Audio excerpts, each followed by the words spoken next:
Akademi Batch 7. Terima kasih sudah menyempatkan waktunya untuk hadir di webinar hari ini dengan judul Digital Footprint, apa yang Big Data ketahui tentang kita. Nah, dalam webinar ini kita akan mengeksplorasi bagaimana aktivitas kita di dunia digital membentuk apa yang dikenal sebagai jejak digital. Jadi, setiap kali kita mencari informasi di media sosial atau melakukan transaksi online, kita meninggalkan jejak data yang dapat dikumpulkan dan dianalisis oleh berbagai pihak. Melalui Big Data, informasi yang tampak sepele seperti klik, lokasi, hingga kebiasaan browsing dapat diolah menjadi insight yang mendalam. Nah, webinar ini akan membantu kita memahami sejauh mana data pribadi kita bisa dilacak, dimanfaatkan, bahkan diprediksi oleh teknologi Big Data.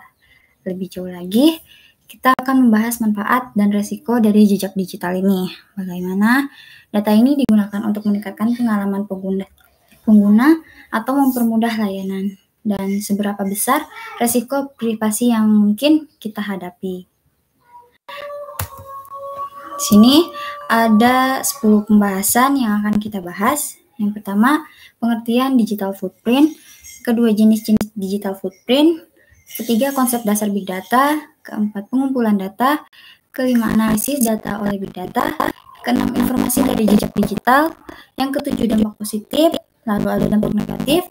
Yang kesembilan, perlindungan privasi. Dan yang terakhir, tren masa depan. Lanjut, ada pengertian digital footprint. Nah, digital footprint atau bisa disebut jejak digital ialah segala bentuk data yang kita tinggalkan setiap kali kita melakukan aktivitas online, seperti mengunggah foto, memberi like di media sosial, atau berbelanja online. Tapi, tidak semua jejak digital kita sadari. Ada data yang terkumpul secara otomatis, seperti riwayat harian, lokasi yang terlacak oleh GPS, atau referensi browsing. Nah, data itu sering dikumpulkan oleh platform digital, lalu diolah oleh teknologi Big Data untuk mendapatkan gambaran tentang kebiasaan perilaku kita di internet. Di satu sisi, digital footprint ini juga dapat memberikan manfaat seperti personalisasi layanan yang lebih baik, tetapi di sisi lain ada juga risiko terkait privasi yang perlu kita sadari. Lanjut, ada jenis digital footprint. Digital footprint terbagi menjadi dua jenis utama, ada jejak digital dan jejak digital pasif. Untuk jejak digital aktif ialah data yang kita hasilkan secara sadar dan sukarela. Contohnya saat kita mengunggah foto di media sosial, membuat postingan atau memberikan komentar. Semua itu adalah bentuk jejak digital aktif. Kita mengetahui bahwa informasi tersebut diberikan secara digital kepada kontak kita. Lalu jejak digital pasif.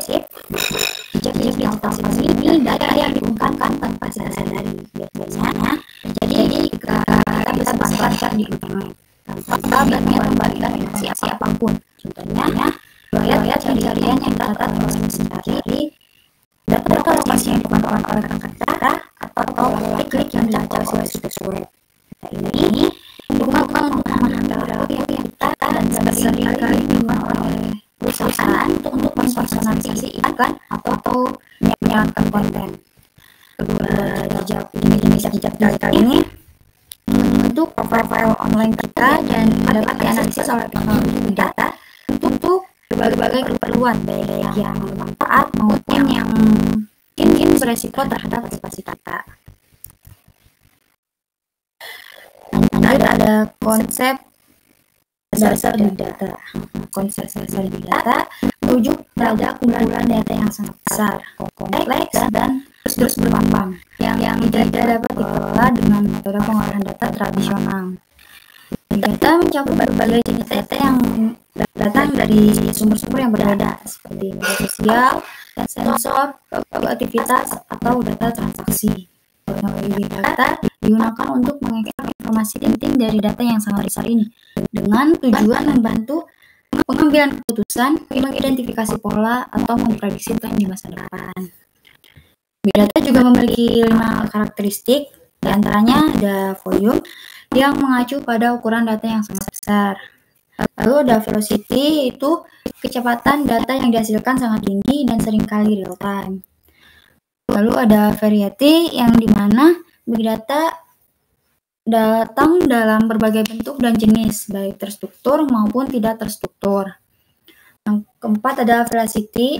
Velocity ini mengacu pada tingkat keakuratan dan validasi data. Lalu yang terakhir ada value. Value ini manfaat yang dihasilkan dari analisis big data. Nah, dengan memahami konsep dan karakteristik ini, kita dapat mengaplikasikan big data kesehatan, transportasi, dan lainnya untuk menghasilkan insight yang mendalam dan mendukung pengambilan keputusan yang lebih baik.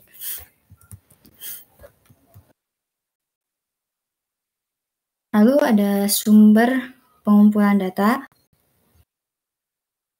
Ada berbagai sumber data yang sering digunakan dalam pengumpulan big data. Yang pertama ada media sosial.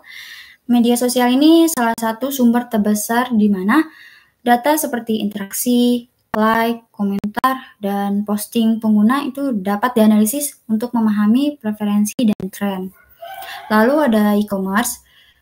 E-commerce mengumpulkan data transaksi, riwayat pembelian, dan preferensi pengguna yang bermanfaat bagi perusahaan untuk analisis pasar dan personalisasi penawaran. Lalu ada sensor dan IoT. Nah, sensor dan IoT juga berperan besar, di mana data dari sensor-sensor yang terpasang pada perangkat pintar seperti sensor suhu atau perangkat rumah dapat dianalisis secara real time. Lalu ada log aktivitas. Log aktivitas dari server atau aplikasi adalah sumber data lainnya yang menyimpan semua aktivitas pengguna, membantu pemahaman mengenai pola penggunaan aplikasi atau situs web. Yang terakhir ada survei dan kuesioner. Nah, survei dan kuesioner ini mengumpulkan data langsung dari responden yang memberikan insight langsung dari perspektif pengguna atau pelanggan. Untuk pengumpulan data itu ada 5 metode. Yang pertama ada web scraping. Nah, web scraping ini metode otomatis untuk mengambil data dari berbagai website menggunakan bot atau alat scraping yang sangat bermanfaat dalam pengumpulan data teks atau informasi produk. Lalu ada tracking cookies. Nah, tracking cookies ini digunakan untuk melacak aktivitas pengguna di berbagai halaman web, membantu memahami preferensi pengguna. Ada juga metode API. Metode API ini memungkinkan pengambilan data dari platform atau aplikasi dengan penggunaan API yang tersedia. Lalu ada sensor data collection. Sensor data collection ini digunakan dalam pengumpulan data dari perangkat sensor yang bekerja secara real time, seperti pada perangkat IoT. Yang terakhir ada manual data entry. Manual data entry ini metode pengumpulan data yang dilakukan secara manual melalui input pengguna atau proses entry data langsung, yang biasanya diterapkan untuk data yang tidak tersedia secara otomatis atau butuh input langsung dari pengguna. Lanjut, ada analisis oleh big data.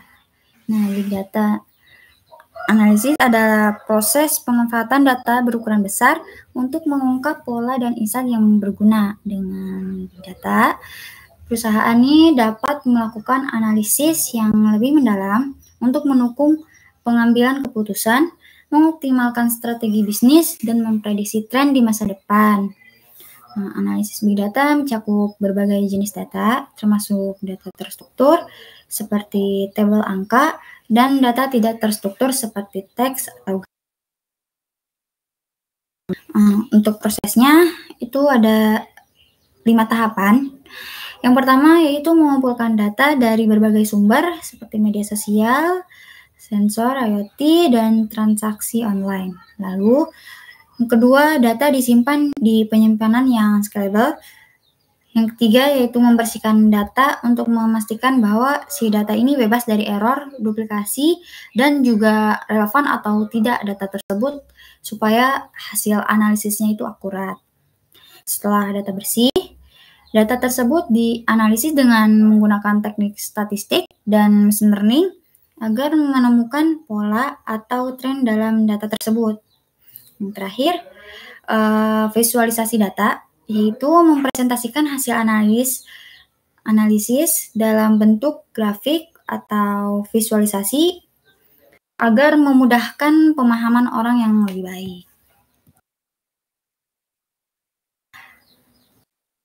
Lalu di sini ada peran teknologi dalam pengumpulan big data.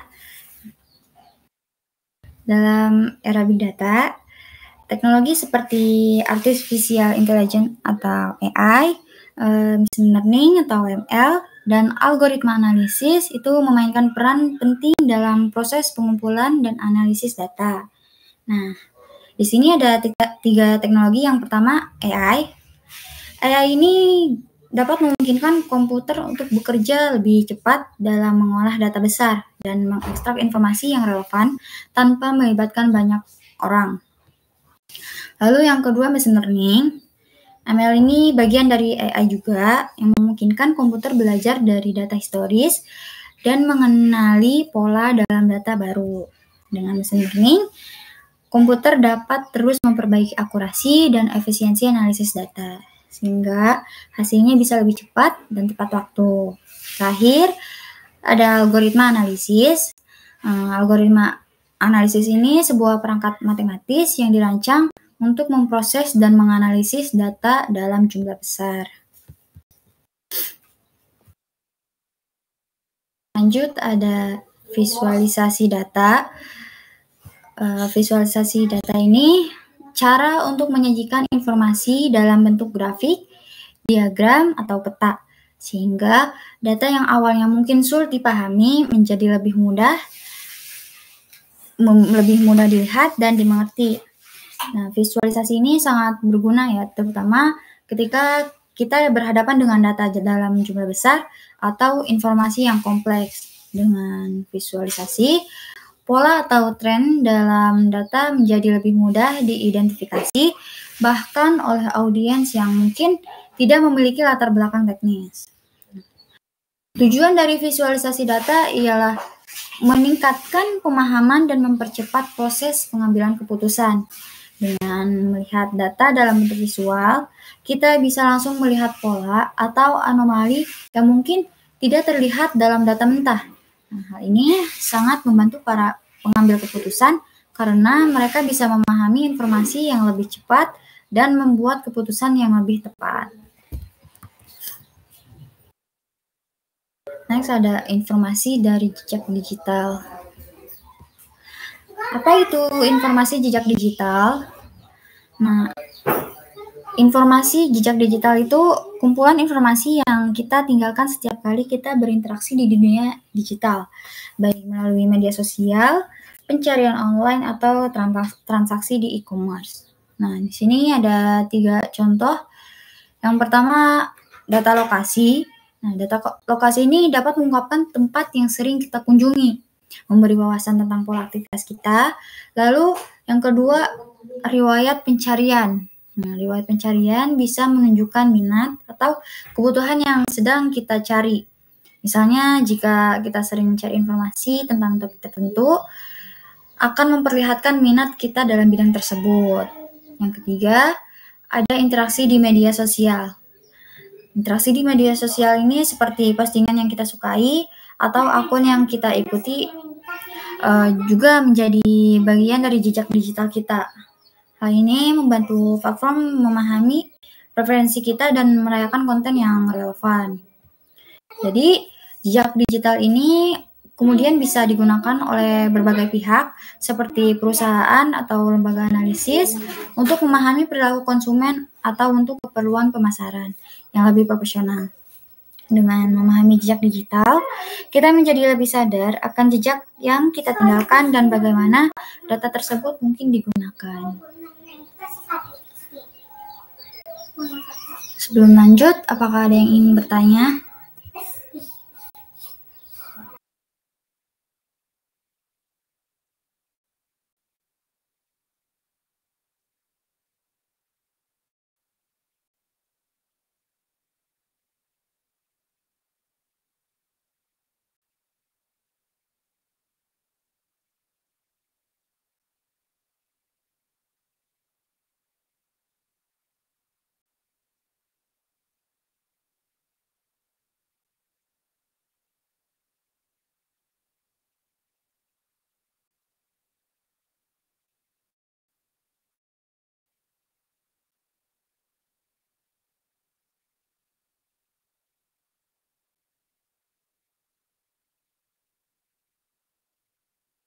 Jika tidak, kita lanjut saja ke pembahasan selanjutnya.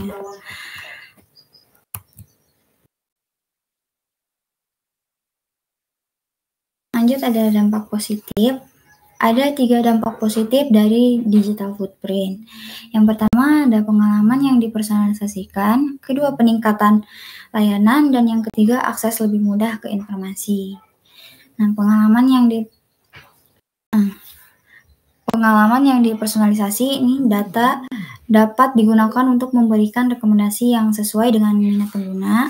Lalu peningkatan layanan, perusahaan dapat memahami kebutuhan pelanggan lebih baik untuk memperbaiki produk atau layanan. Lalu akses lebih mudah ke informasi, jejak digital membantu algoritma menampilkan informasi relevan yang diinginkan pengguna. Nah, dampak positif dari jejak digital ini termasuk pengalaman yang lebih dipersonalisasi bagi pengguna.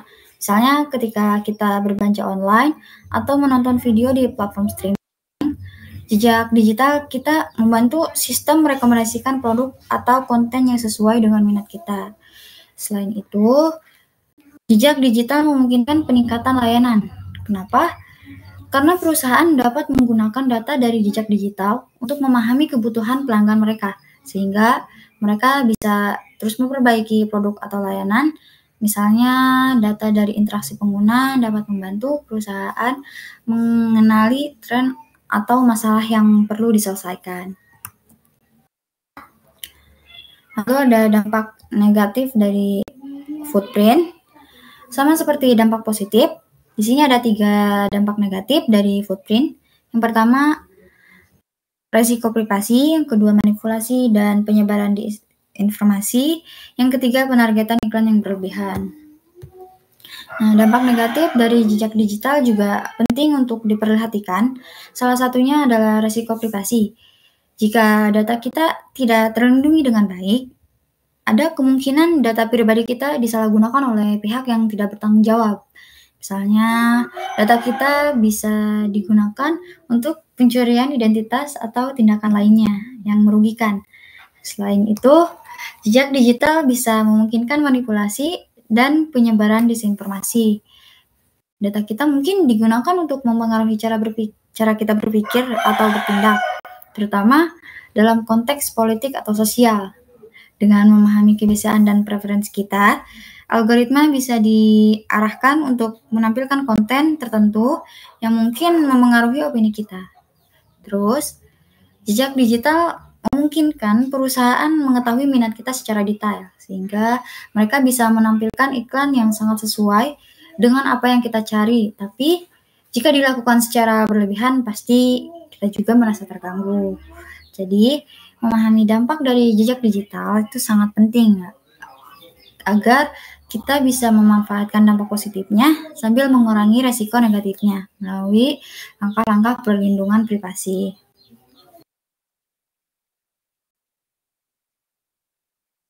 Di sini ada kasus penipuan data. Sebagai contoh ada skandal Cambridge Analytica yang merupakan salah satu contoh terbesar dalam sejarah tentang penyalahgunaan data pribadi pengguna. Jadi, pada tahun 2018 lalu terbongkar bahwa Cambridge Analytica ini sebuah perusahaan konsultan politik berhasil mengakses data pribadi sekitar 87 juta pengguna Facebook tanpa izin yang jelas.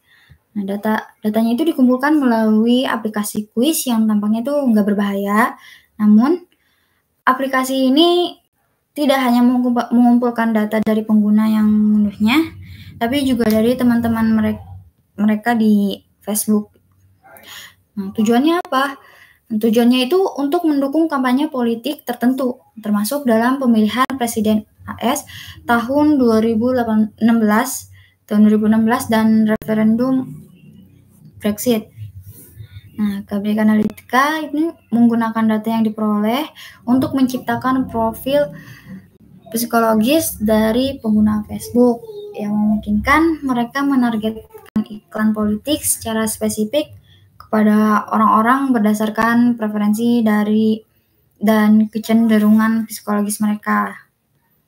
Nah, hal ini memungkinkan manipulasi opini publik dengan menampilkan konten yang dirancang khusus untuk memengaruhi pemikiran atau keputusan politik mereka.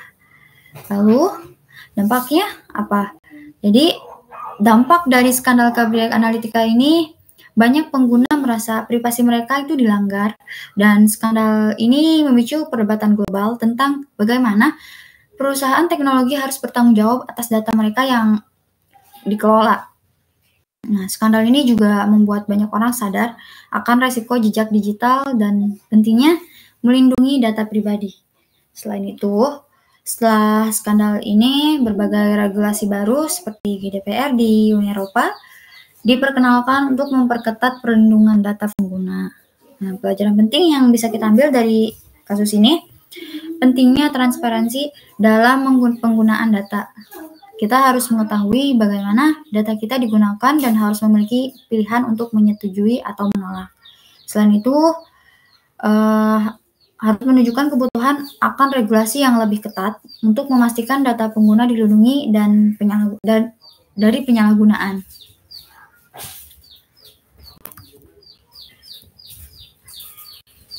Lanjut ada perlindungan privasi. Nah, tapi perlindungan privasi semakin penting di era digital, di mana data pribadi kita menjadi aset yang sangat berharga untuk menjaga hak atas privasi. Beberapa regulasi diterapkan seperti GDPR di Uni Eropa. GDPR ini merupakan regulasi penting yang bertujuan untuk memberikan kontrol lebih besar kepada individu atas data pribadinya. Nah, regulasi ini mengharuskan perusahaan untuk mendapatkan persetujuan si pengguna sebelum mengumpulkan data, memberitahu bagaimana data tersebut akan digunakan, dan menyediakan opsi bagi pengguna untuk meminta penghapusan data mereka jika diinginkan. Ini salah satu langkah besar dalam melindungi hak privasi individu dan memastikan transparansi dari pihak perusahaan. Selain hak yang diatur oleh regulasi, ada praktik terbaik yang bisa diikuti oleh setiap pengguna untuk menjaga privasi online.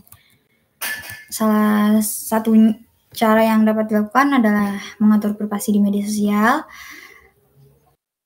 Pengguna sebaiknya membatasi informasi yang dapat dilihat oleh publik, seperti membatasi siapa saja yang bisa melihat postingan, profil atau foto kita. Selain itu, memeriksa dan menyesuaikan pengaturan privasi di setiap platform media sosial menjadi langkah yang penting untuk mencegah penyalahgunaan data pribadi oleh pihak yang tidak bertanggung jawab. Langkah lainnya adalah menggunakan VPN. Nah, VPN ini membantu menyembunyikan lokasi dan aktivitas pengguna di internet dengan mengenkripsi data yang dikirimkan, sehingga aktivitas online mereka tuh lebih sulit untuk dilacak. Ini sangat berguna terutama saat kita menggunakan jaringan publik seperti Wi-Fi di tempat umum yang rentan terhadap peretasan.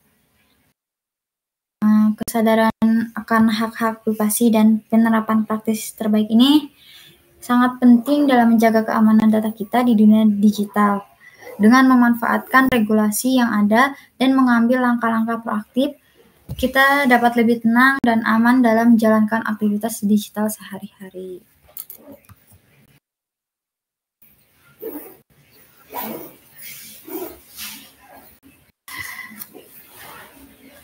Lanjut ada mengelola jejak digital. Nah, dalam dunia yang semakin terhubung, mengelola jejak digital kita sangat penting untuk menjaga privasi dan keamanan data pribadi. Salah satu cara untuk melindungi jejak digital ialah melalui penggunaan alat privasi. Alatnya berupa VPN yang mengenkripsi koneksi internet sehingga lebih sulit dilacak, atau mengatur pengaturan privasi di aplikasi dan situs web yang kita gunakan. Contohnya di platform media sosial, kita bisa memiliki siapa yang bisa melihat postingan kita atau mengontrol akses pihak ketiga terhadap data pribadi. Selain itu, kesadaran tentang informasi yang kita bagikan juga sangat penting. Setiap informasi yang kita unggah ke internet seperti lokasi, Foto atau status pribadi dapat dilacak dan digunakan oleh pihak lain jika tidak diatur dengan benar. Misalnya, berbagi lokasi atau detail pribadi terlalu sering itu dapat meningkatkan risiko terhadap privasi dan keamanan. Ini ada tips dalam mengelola jejak digital, yaitu rutin memeriksa dan memperbarui pengaturan privasi di media sosial, serta menghindari berbagai informasi sensitif seperti nomor telepon atau alamat rumah secara publik. Sebaiknya kita selalu berpikir 2 kali sebelum membagikan sesuatu di dunia maya, terutama hal-hal yang bersifat pribadi. Nah, mengelola jejak digital itu membutuhkan upaya yang konsisten, tapi langkah-langkah ini akan membantu kita melindungi data pribadi dan meningkatkan keamanan online.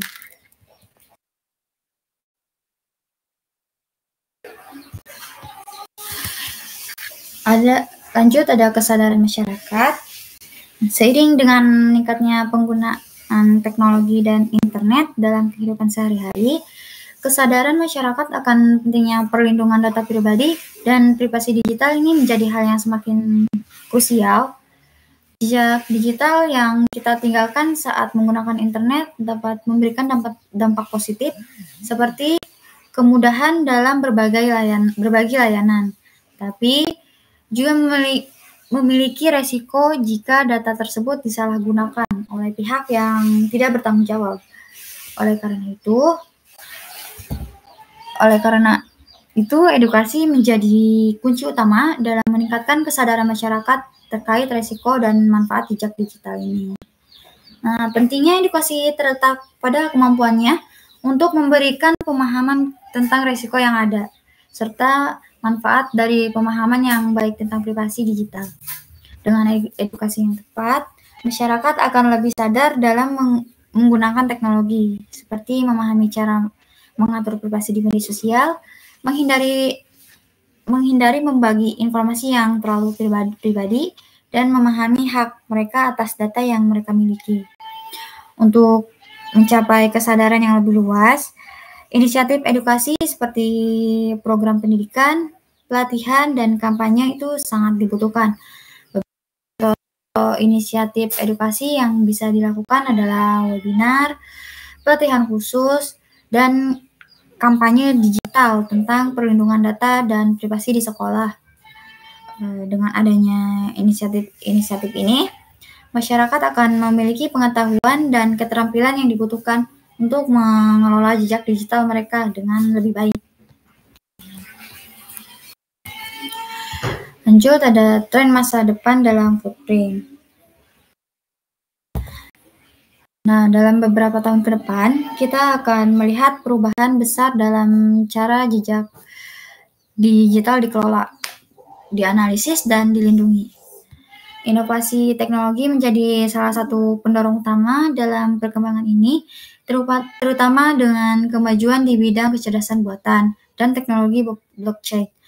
Nah, ini memungkinkan analisis data yang lebih cepat dan akurat, sehingga bisa memberikan wawasan yang lebih dalam tentang pola perilaku kita dengan lebih efisien. Tidak hanya mempermudah analisis, tetapi juga dapat membantu dalam menciptakan alat deteksi dini untuk potensi ancaman keamanan. Lalu, di sisi lain, blockchain ini menghadirkan solusi keamanan baru yang dapat meningkatkan perlindungan privasi dan integritas data. Dengan menggunakan teknologi blockchain, data dapat disimpan dengan lebih aman karena karakteristik blockchain ini yang terdesentralisasi dan sulit dimanipulasi. Blockchain juga dapat memungkinkan sistem yang lebih transparan dan aman dalam pengelolaan data. Karena setiap perubahan data dapat dilacak dan dikonfirmasi oleh jaringan. Selain inovasi teknologi, perubahan regulasi juga diharapkan akan memainkan peran penting dalam melindungi jejak digital masyarakat. Pemerintah dan badan hukum di berbagai negara itu semakin sadar akan pentingnya perlindungan data pribadi dan mulai memperbarui regulasi mereka untuk mengikuti perkembangan teknologi.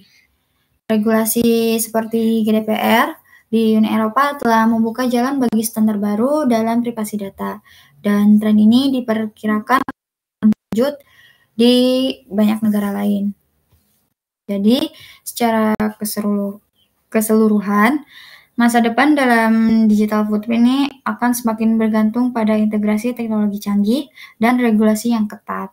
Inovasi di bidang teknologi akan memberikan alat yang lebih efektif untuk analisis dan perlindungan data, sementara regulasi yang lebih ketat akan memastikan hak-hak individu tetap terlindung dalam era digital ini.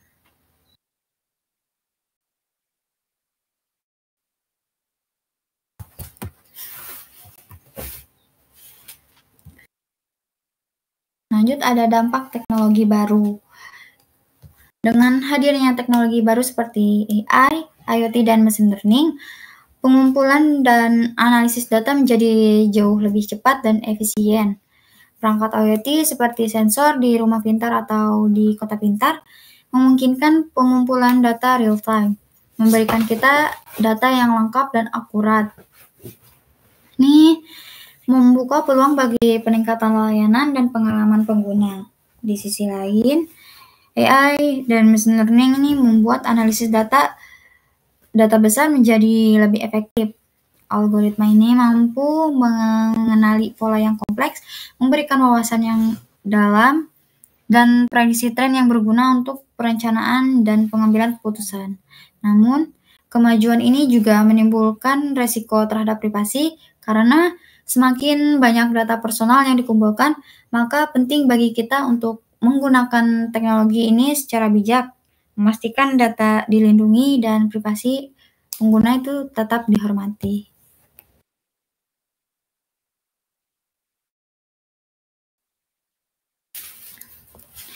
Apakah ada yang ingin bertanya?